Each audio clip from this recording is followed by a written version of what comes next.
It's my pleasure to welcome you all once again to this course on inferential discrete mathematics for the second semester students of the BCA program.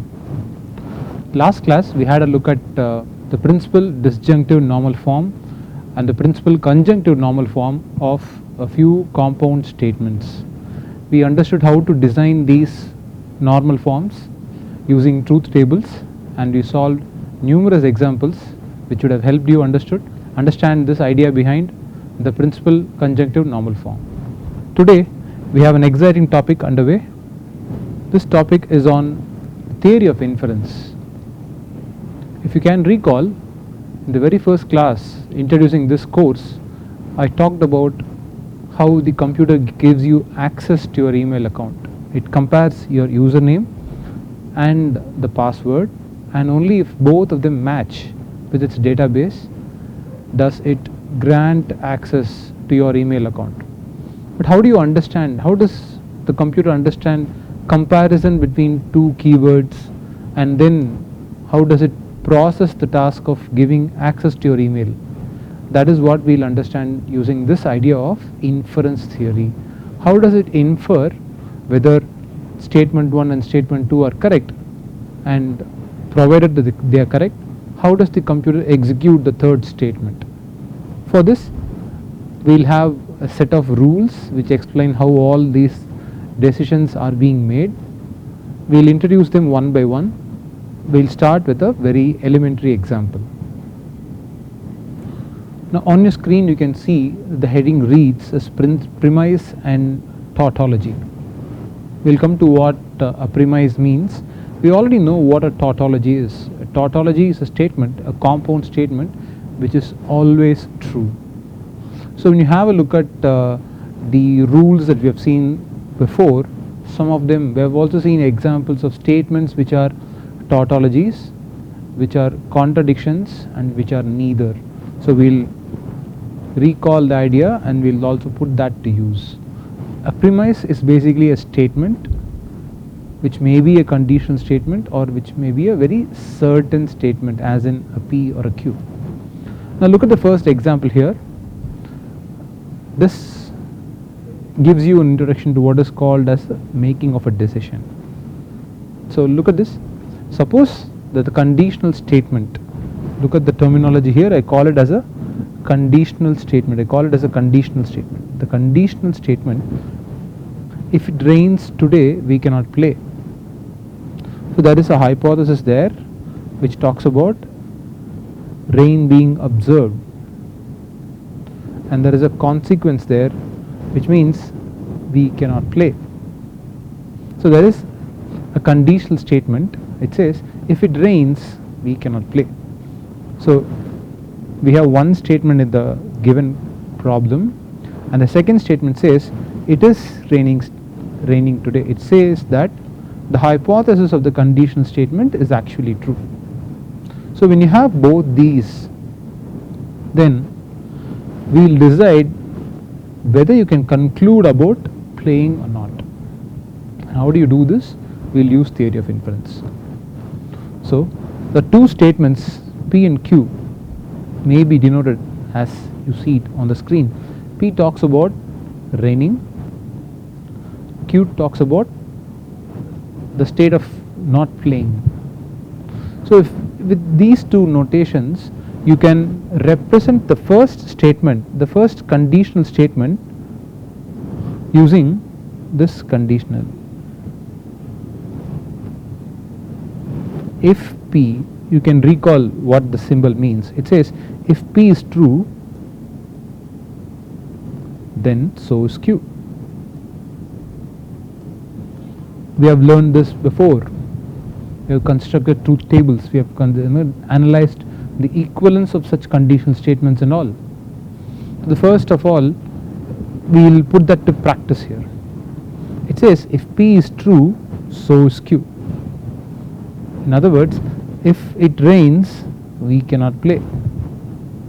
So this is what you have. This is the very first line. This means if it rains we cannot play. That's one statement. So the second statement says it is raining today. So you know that P is true for sure. You know that P is true for sure. Now, can you use statements 1 and 2? The first being a conditional statement and the second being a 100% confirmed statement to conclude that we cannot play. Of course, it makes sense here, doesn't it? You know that rain will disturb play. So if you have a situation where it is raining, then you can obviously conclude that you're not playing, because the conditional says that if it rains, we cannot play. And if you know that it is actually raining, then that will lead to the state that you do not play. So this makes sense in the general idea, like you can conclude this seems to be very trivial, but how does the computer make a decision or infer that you are not going to play? How does the computer infer all this? That's what we'll see next. So we'll see that using a truth table. Once again, it's truth table again, because that's how the computer understands a binary way of doing things. So let's have a look at the truth table and understand the same. There are, and these two.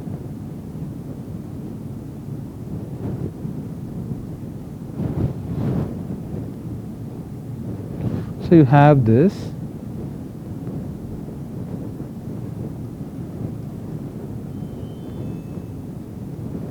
You know how this works, only this is false and the others are true.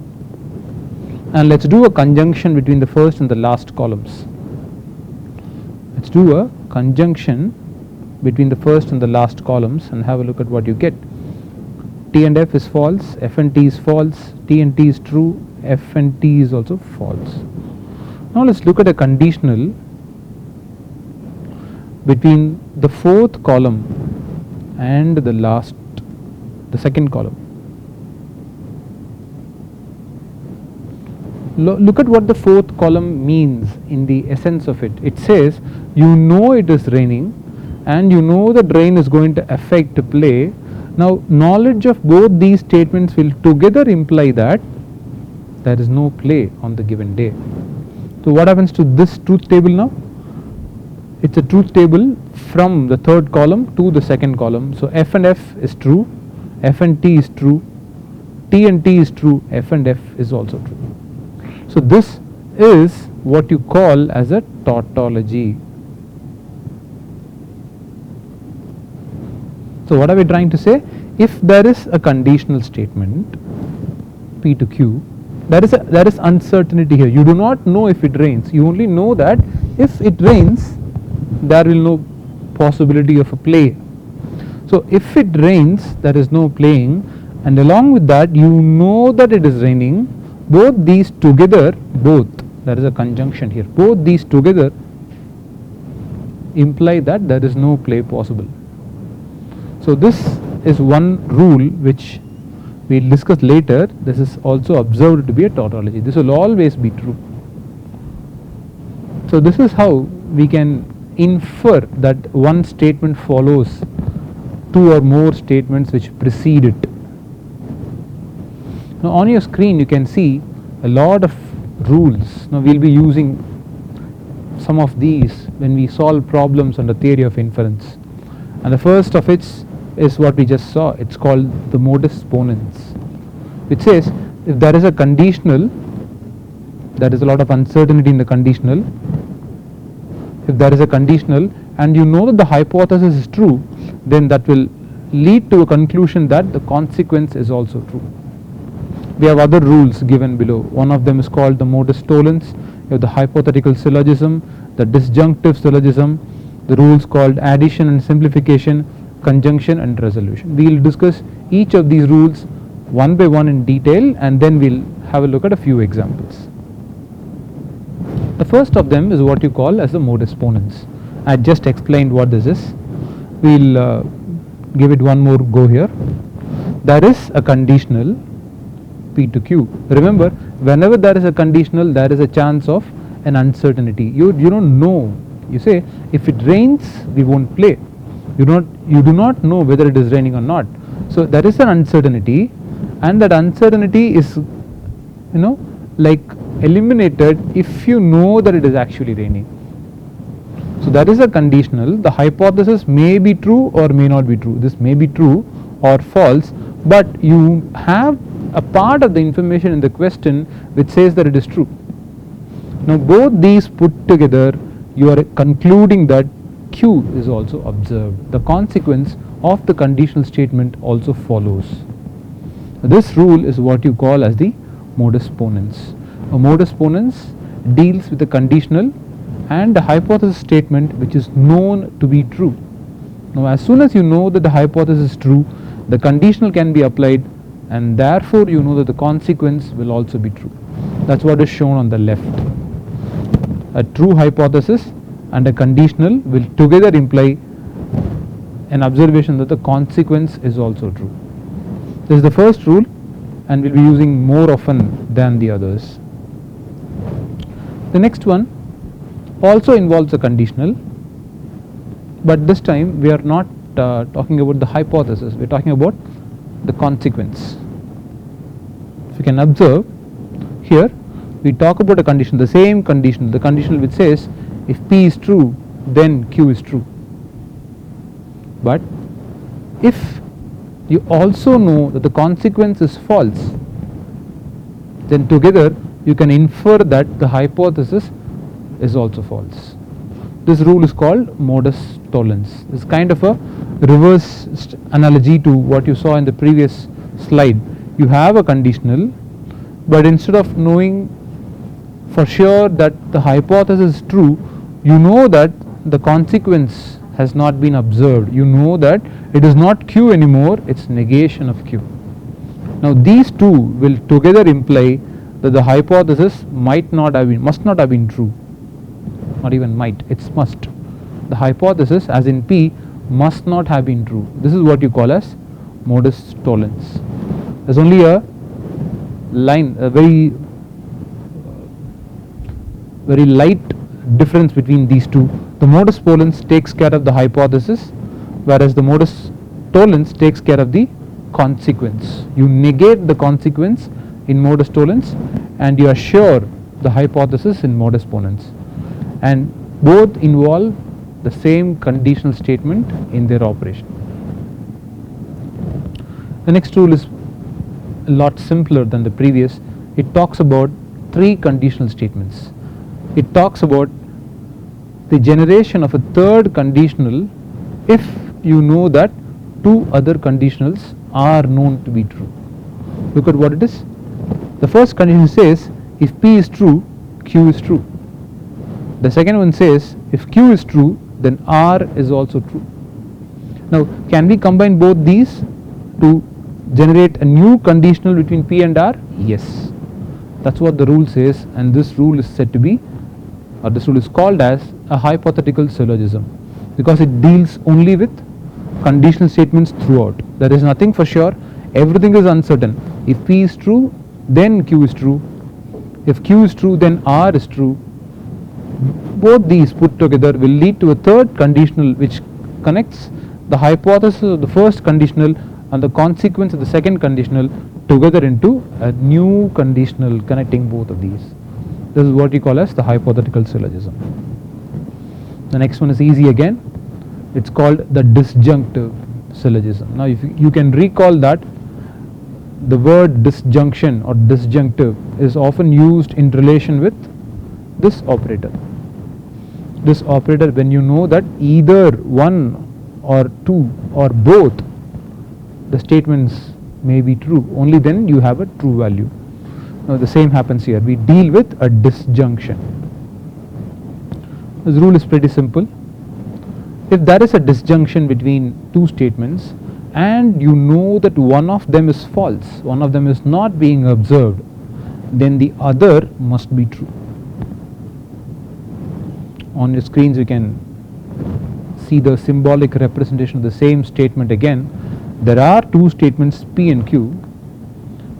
You don't know whether both of them are true, but you know that either one of them or both of them may be true.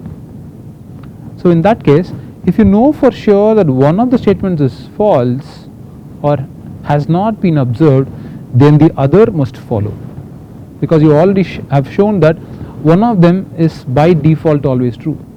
You say either P or Q must happen, and then you are eliminating P. P no longer is going to happen because you have negated it. Since it is an OR and you have already eliminated one of them, the other one should follow. This is what you call as a disjunctive syllogism. Once again a conditional, that is why, and this time you also have a disjunction happening. You have an either or case between two statements P and Q. The next one is called an addition.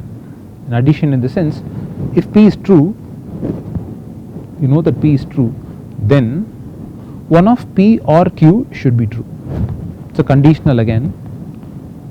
So one of the statements being true will imply either P or Q or both must be true, because you already know that P is true.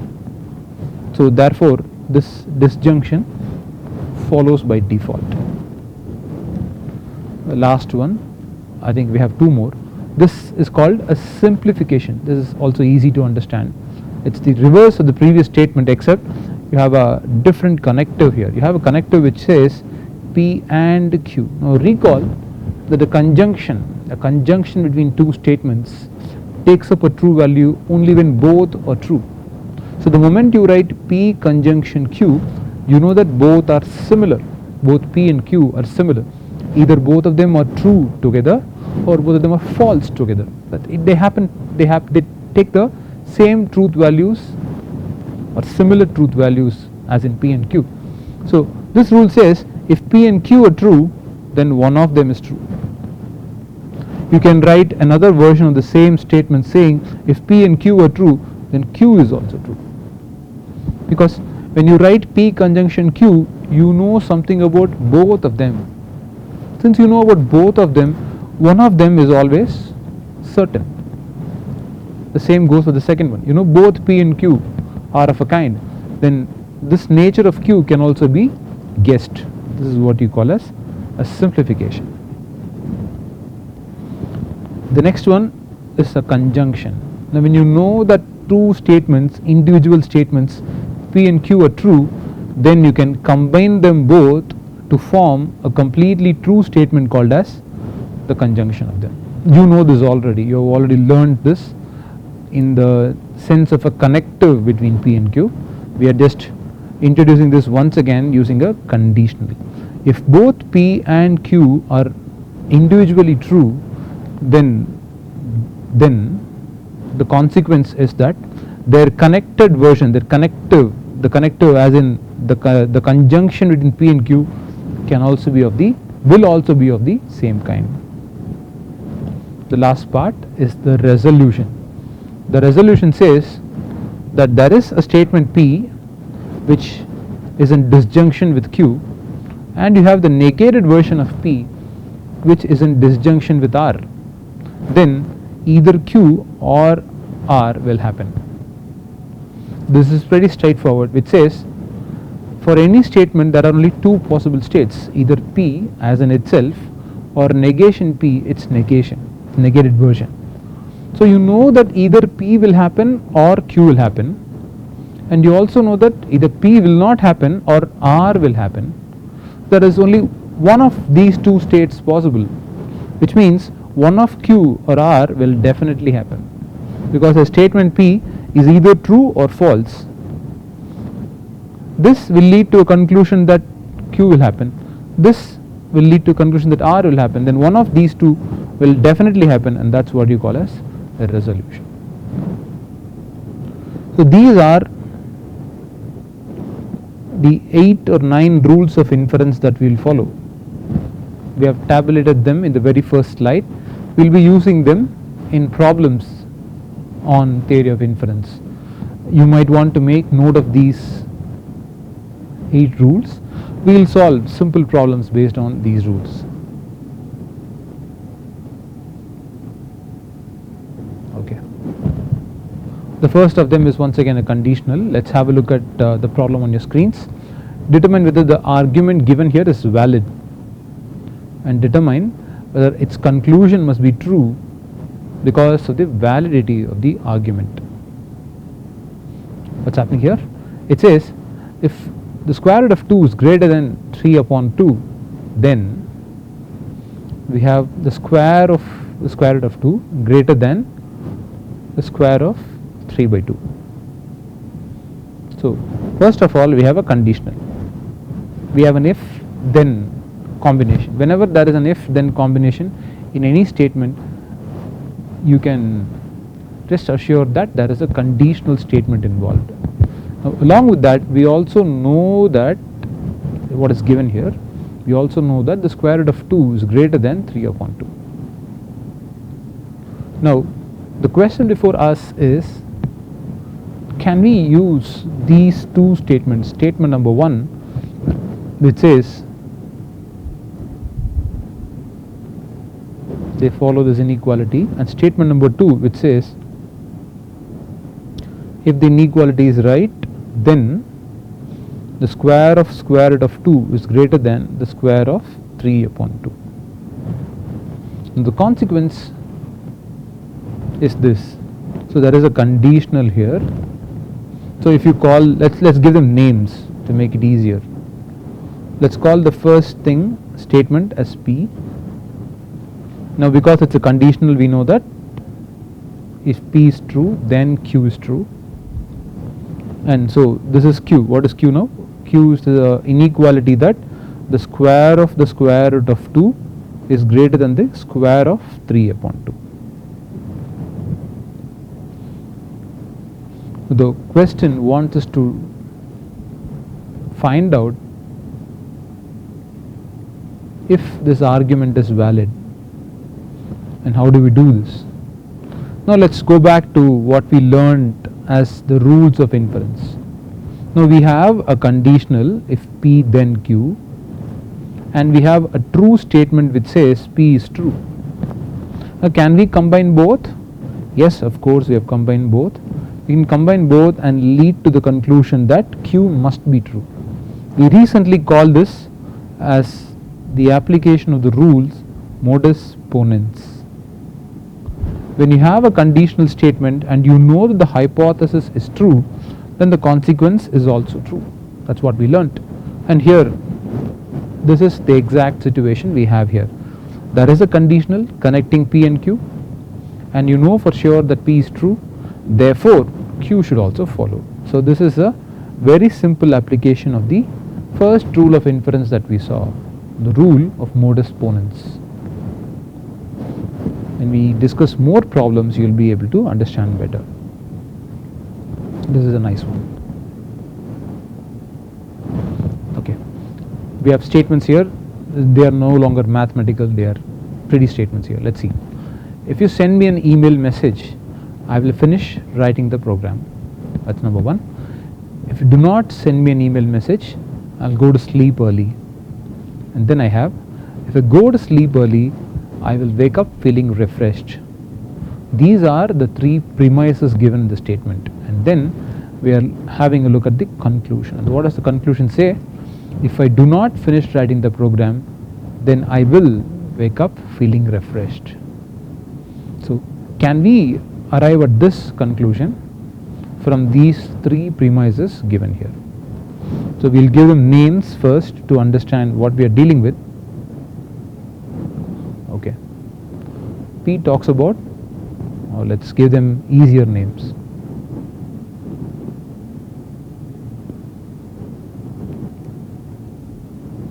E talks about an email. P talks about a program, writing of a program. S talks about sleeping early.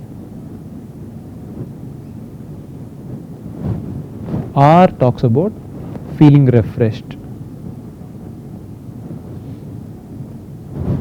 That's all. We have these many statements before us. Now let's rewrite the given sentences using their logical equivalence. Look at the first statement. The first statement says, if you send me an email, I will finish writing the program. This is a conditional. You see, there is an if and a then structure here. So it is the conditional. So you need to have an arrow. And the arrow goes from where to where. What is the hypothesis of this conditional? The conditional begins with the hypothesis on the sending of an email. So it talks about the conditional from E to P.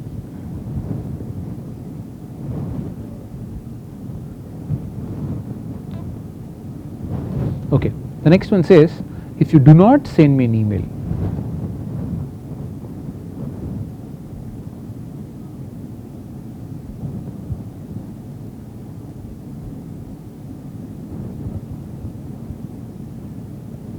if you do not send me an email, I will go to sleep early. So sending an email is E, so not sending an email is its negation, so it is not sending an email, the negation of E. If you do not send me an email, I will go to sleep early. So S is observed. The last statement says, if I go to sleep early, so if this happens, then I'll wake up feeling refreshed. That will lead to R. So these are the three conditional statements. Remember, none of them is certain. All of these are conditional. If email is received, program is returned. The email is not received, he goes to sleep early. If he goes to sleep early, he will wake up feeling refreshed. So all of these are conditional statements.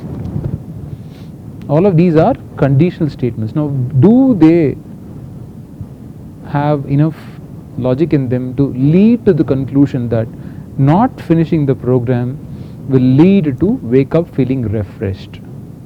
Not finishing the program. Remember, not finishing the program is P. So we are looking to prove, can we show negation P will lead to R? That's the question before us. That is what we know, that is what we have. That's the question before us. Okay. How do you reckon this can happen? Okay. First things, we do not have a conditional connecting the program and feeling refreshed. They are not connected.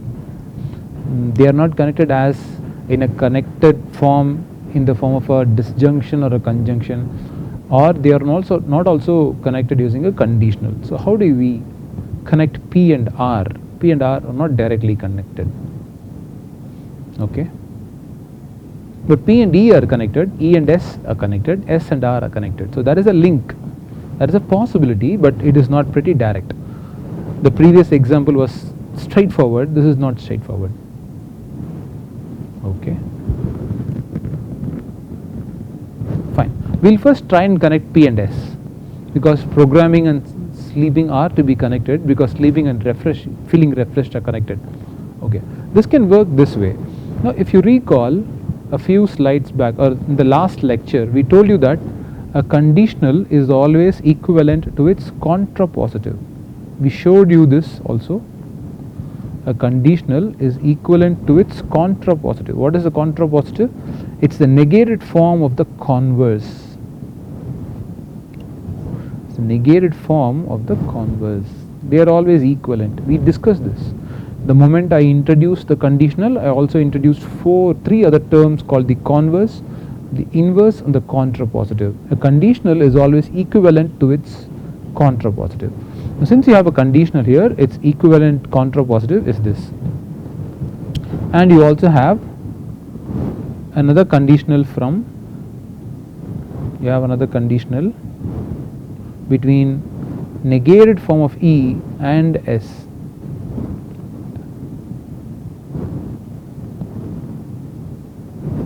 You have a conditional which says negated form of E is connected to S, and you have another conditional saying S is connected to R.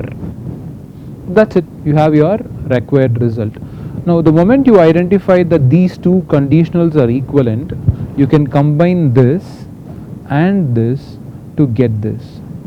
We saw what this is. We saw what this is very shortly. This is what you call as a hypothetical syllogism. Hypothetical syllogism generates a conditional from two other conditional statements. This is conditional number 1. It says if P fails, E also fails. If program is not returned, then the email must not have been received. And the second one says if the email is not received, he'll go to sleep early. So you have negated P to negated E, and you also have negated E to negated S. So these two can be combined to show that negated P is linked to S. If the program is not returned, then he'll go to sleep early. Now this rule, we saw that this is hypothetical syllogism. And then you know that negated P to S, negated S, you know that S is connected to R, straightforward relation. Therefore, together you can get that also. We'll formulate this once again on your screens. So we'll write down what statements we have. So we'll write it down. Statement, step number, statement, and we'll give a name for every rule that we are applying. We'll call it as reason or rule. Okay. The first statement that you write down is a conditional statement. It says if email is sent, program is written. So we'll call sending of an email by E.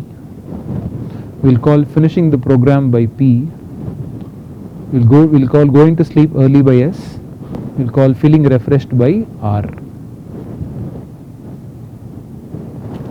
So this is a premise which is given as a part of the problem. This is a premise. The second one is if the email is not sent, he goes to sleep early. Second premise. This is also a premise. The third one says if he goes to sleep early, he'll end up feeling refreshed. That is also a premise. These are statements as part of the problem. The fourth one is where we agreed to connect P and S because we needed that. So that's where we wrote negated P also gives you a conditional negated E. This is not a premise, this is a tautology that we brought about by combining statement 1 and its contrapositive.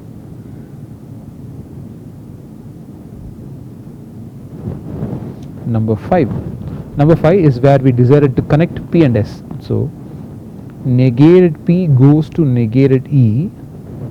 You also know that negated E goes to S. Therefore, these two together will imply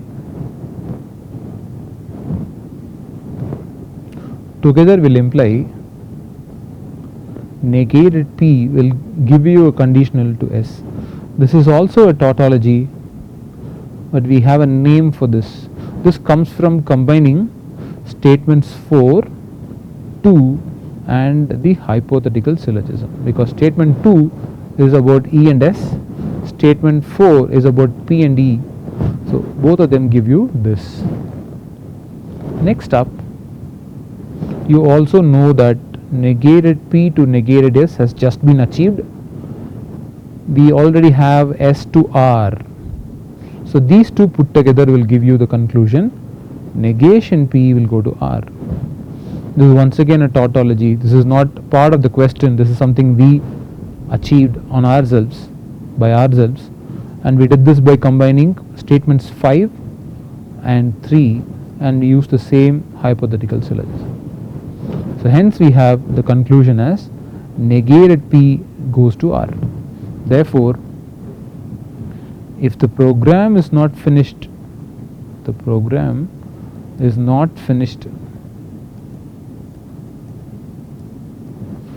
then he wakes up feeling refreshed.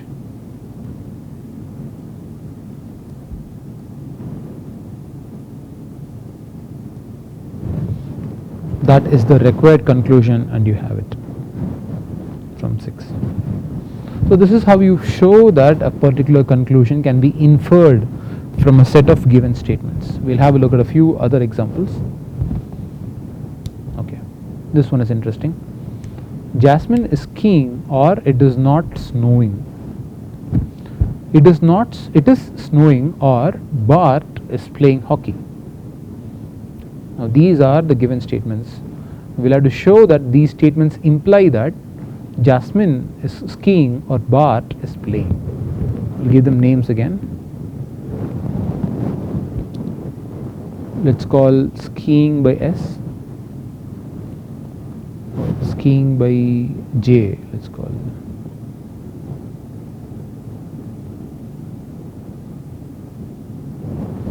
It's called Jasmine skiing as J, snowing by S, or not snowing by negation S. It's called snowing by S, and Bart by B. Okay. Now let's write on the table.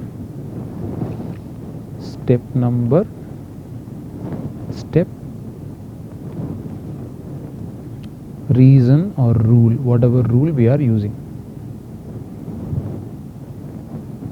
Okay, the first one says Jasmine is skiing or it is snowing. It's a disjunction, so you have J or negation. Yes, this is a premise. You don't have anything to do with this. This is part of the question. Second one says it is snowing, so S, or Bart is playing hockey. Once again a premise. That's all you have. You don't have anything.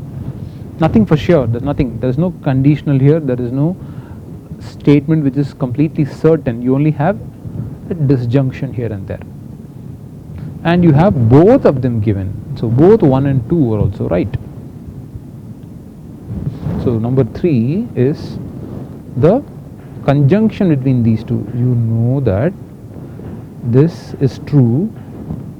You also know that this is true. So this is a tautology which combines the statements 1 and 2, and it does a conjunction between them. Now we are trying to show that this is true. So J or B should be achieved. And can you think of a rule which connects these two? Yes, you're right. The rule is called as a resolution. The resolution is the rule here. It's the last rule that we saw when we discussed all of them. Because you know that one of these two should happen. Either it must snow or it must not snow. One of these two. If it snows, then you know about Bart. If it does not snow, you know about Jasmine. So you can combine these two to get a resolution between them. So this and this put together will lead to the conclusion that either Bart will play hockey or Jasmine will go skiing. Now this is another tautology.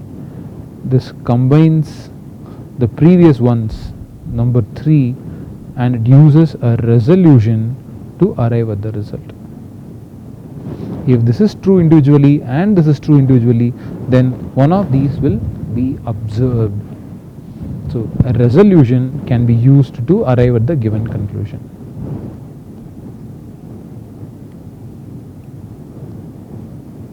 Next one, it has less to do with statements because already the statements are given.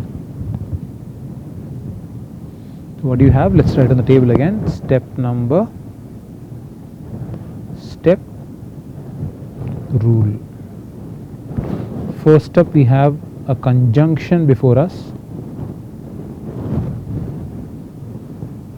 and you have a conditional before us.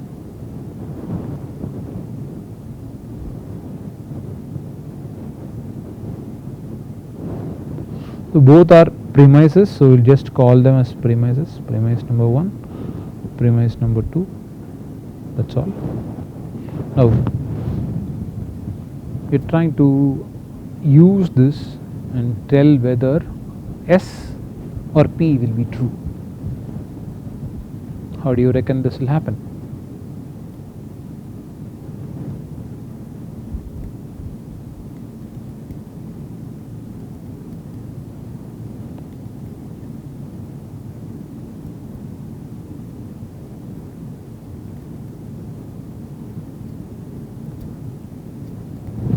That's easy again.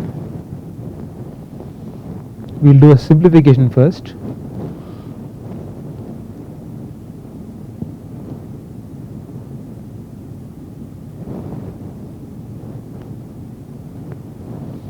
A P and a Q, if you know both of them are true, then one of them is true. This is called simplification. It uses the rule called a tautology and uses the idea called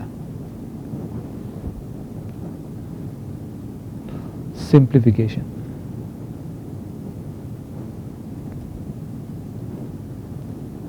So instead of these two, you can just take P or R to be true. That's a given true statement. And now you know that this follows from step number 3. And now you know that R is giving rise to the answer called S. If R is true, then S is true.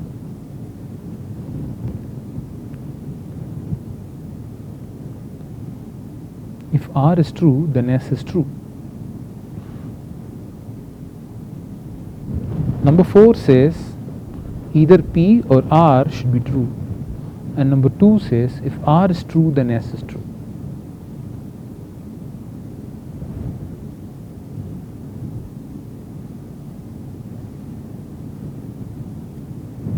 Therefore, we go to the conclusion that P or S will always be true,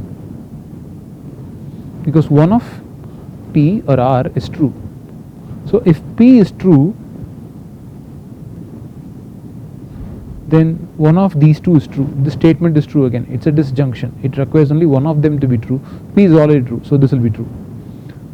Suppose R is true, then you know that you can combine R with the modus ponens, you can combine R with the conditional and get that S is true. This is from the statement number 2, and you apply the idea called modus ponens. So if R is true once again, then S is true. So either way, you have S to be true or P to be true. That gives us the conclusion.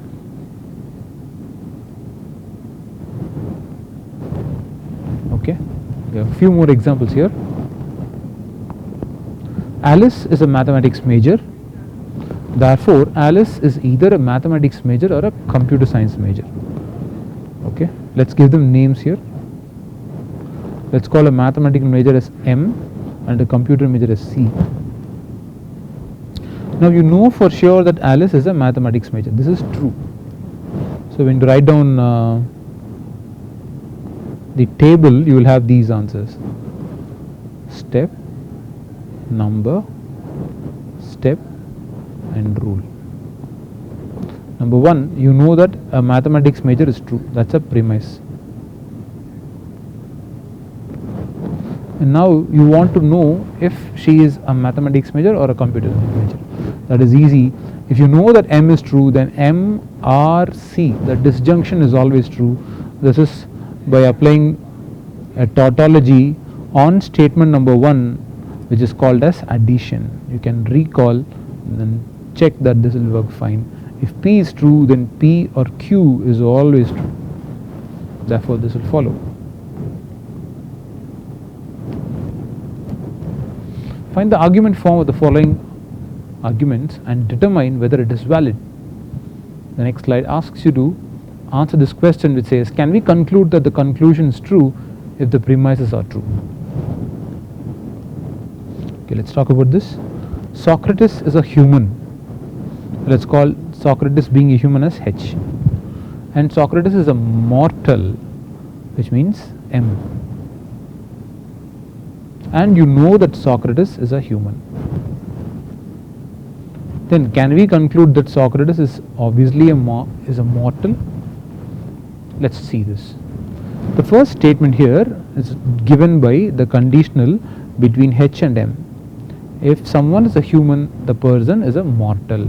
So H to M is the first statement. The second statement just confirms the fact that he is a human. So when you write on the table for this, you have a very interesting case: a step number, a step and a rule. Number 1, you have a conditional between H and M, and this is a direct premise. Number 2, you know that he is a human. This is also a premise. Now you see that the hypothesis part of the conditional is known to be true. H is true in a conditional from H to M. Therefore, we can confidently use this idea called modus ponens and show that M will also be true. That is a tautology which combines statements 1 and 2 using the idea of a modus ponens. Therefore, you see that M will always be true. The conclusion arrived at is about the true nature of M, and therefore you know that Socrates will be human. This will imply that Socrates is human.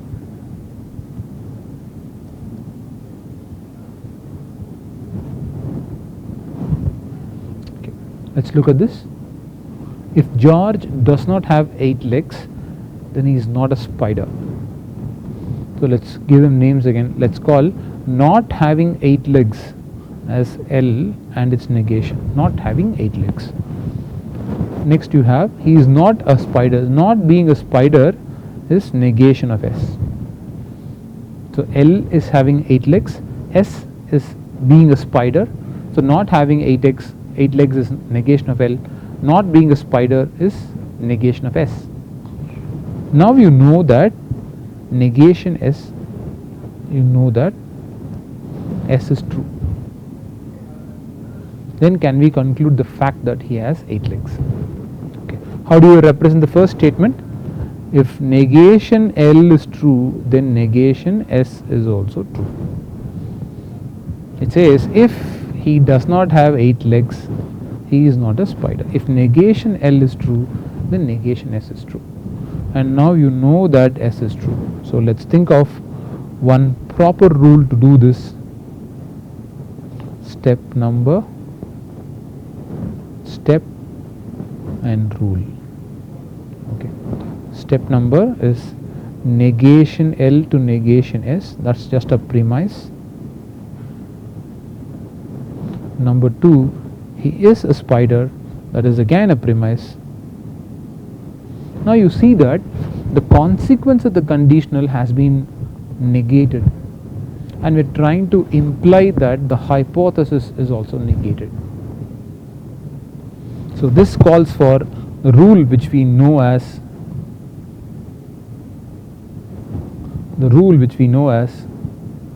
modus tollens. S along with negation of L to negation of S will imply negation of negation L to be true.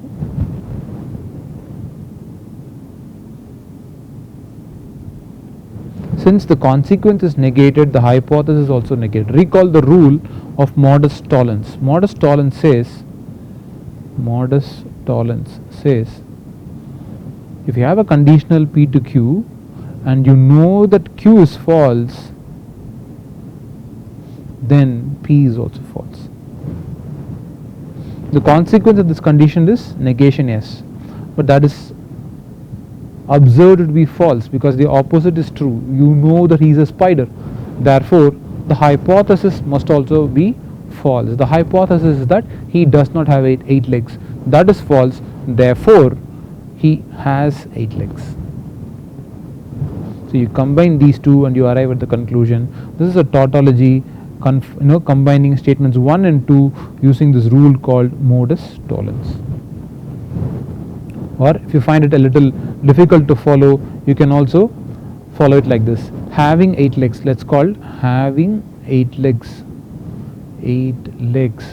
as L, being a spider as S. The first one says if he does not have 8 legs, then he is not a spider. And now you know that he is actually a spider.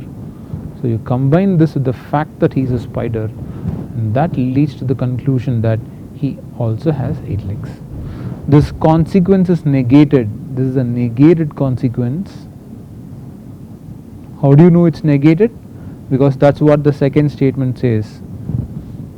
A negated consequence will lead to a negated hypothesis. A negated hypothesis is negation of negation L, which is L. That's what you have. Okay, one more. If it is rainy, the pool will be closed. Let's call rainy as R. The day observing a little bit of rain is R. The pool is closed. The pool being closed is P. And it says if it is rainy, the pool will be closed. So R to P. That is conditional from R to P. And you know that it is rainy. Now let's try and conclude that the pool will be closed. So you have a step number, you have a step, and you have a rule.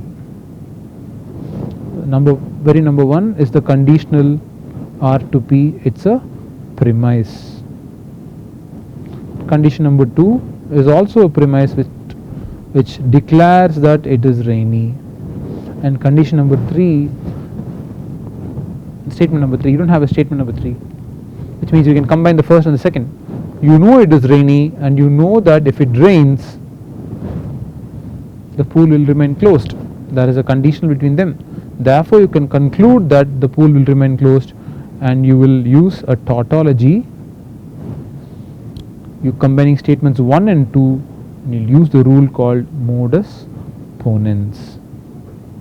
Therefore, P is true, and P denotes that the pool will be closed. You conclude that the pool will be closed.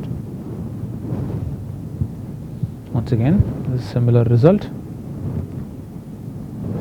Rains today. Once again, let's call R denoting rain. University will be closed. Let's call the statement as U. So university will remain closed. You know that university is not closed. So you know that university is not closed. Now can you conclude that it did not rain? Easy again. Step rule. Step number R says if it rains today, the university will be closed. Statement number 2 says university is not closed. So what you have observed here is the consequence of the conditional is not following. That is not being reported. And now can you use the consequence of the conditional is not being followed, because you have the information that the university is not closed. Now this can lead to the conclusion that it did not rain. So this is a tautology combining statements 1 and 2, and we have used the idea called modus tollens. Remember, modus tollens works in the opposite direction. You know the consequence has not been observed, therefore the hypothesis must also have not been observed. So therefore it must not have rained, and therefore you conclude that negation R is true. That's modus tollens for you. Okay, one more. If I go swimming, let's give them names. S, give them names here. S for swimming.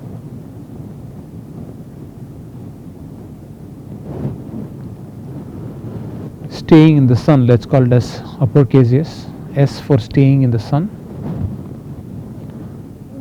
and S dash for getting a sunburn. So what are the given statements now? Step, number, step, and rule. Step number says if I go for swimming, I'll stay in the sun for long. So that's a premise. It's a direct premise. Statement number 2 says if I stay in the sun for long, then I'll get a sunburn. That's another premise.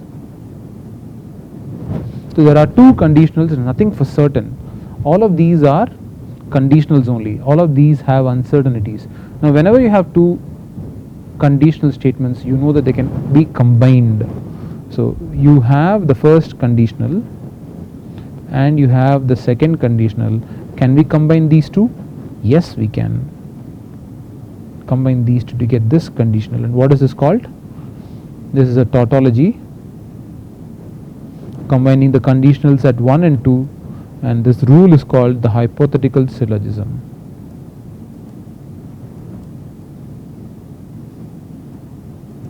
So if S to S, that is a conditional, and if S to S dash, that is a conditional, then these two can be combined together, and that's what you call as a hypothetical syllogism.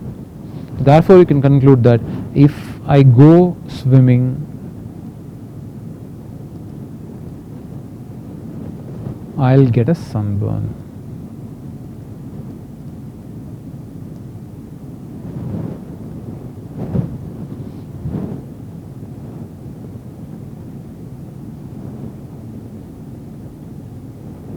Okay, the next one. It is either hotter than 100 degrees Celsius. So hotter, or the temperature is more than 100 degrees Celsius. So more than 100 degrees Celsius. Or pollution is dangerous. So one of these two is bound to happen. So let's give them notations again. Hotter than 100 degrees Celsius, let's call it as H of X. H, let's just denote it by H. Hotter than 100 degrees Celsius. Pollution is dangerous, let's call it as P. So when you write on the table, you have step number, you have step, and you have the rule. The first step says either it is hotter than, or you have the pollution to be dangerous. This is just a premise. The number 2, you know that it is less than 100 degrees Celsius. So H is observed to be false. That's another premise. And you're trying to show that the pollution is dangerous. You're trying to arrive at this conclusion. Since there is a disjunction between H and P, the rule that we have to follow is the disjunctive syllogism. One of these two is always true, and you know that H is false. That's what you know by a disjunction. One of these two must be true, and you know that H is false. Therefore, P should follow. This is a tautology combining statements 1 and 2, but this time we use the idea called a disjunctive syllogism. So either H is true or P is true, but you know that H is false because the temperature is recorded to be less than 100. Therefore, P must be true. Okay. We'll give them names again. Linda is an excellent swimmer, that's S. If Linda is an excellent swimmer, then she can work as a lifeguard, which is L. Therefore, Linda can work as a lifeguard. How do you write this down? Step number, step, and rule. Step number says Linda is an excellent swimmer. So S is known to be true. That's called the premise. Step number 2 says if she is an excellent swimmer, then she can work as a lifeguard. That's your premise. And can we conclude that she can work as a lifeguard? Yes. You know that the hypothesis of the conditional is true, and you're trying to conclude the consequence. You must have been comfortable with the rule now. It is just the modus ponens here. So it's a tautology combining statements 1 and 2, and you'll use the rule called modus ponens. You know that the hypothesis is true, and therefore the consequence of the conditional is also true. Therefore it is a modus ponens. Okay. Kangaroos live in Australia. So let's call the first statement as A, and they are also marsupials. Call the statement as M. Therefore kangaroos are marsupials. And how do you write them down? Step number, step and rule. So step number is 1. Kangaroos live in Australia. So living in Australia is true. Marsupials are also true. This is a premise. Step number 2, that's all. You're just trying to conclude that they are marsupials. Now you know that both A and M are true, therefore any one of them must be true. So this rule is what you call as a simplification. One of the two statements involved in a conjunction is always true. Is always true, therefore you will just use this rule called a simplification. This is simplification. Therefore M is true, which means kangaroos are marsupials.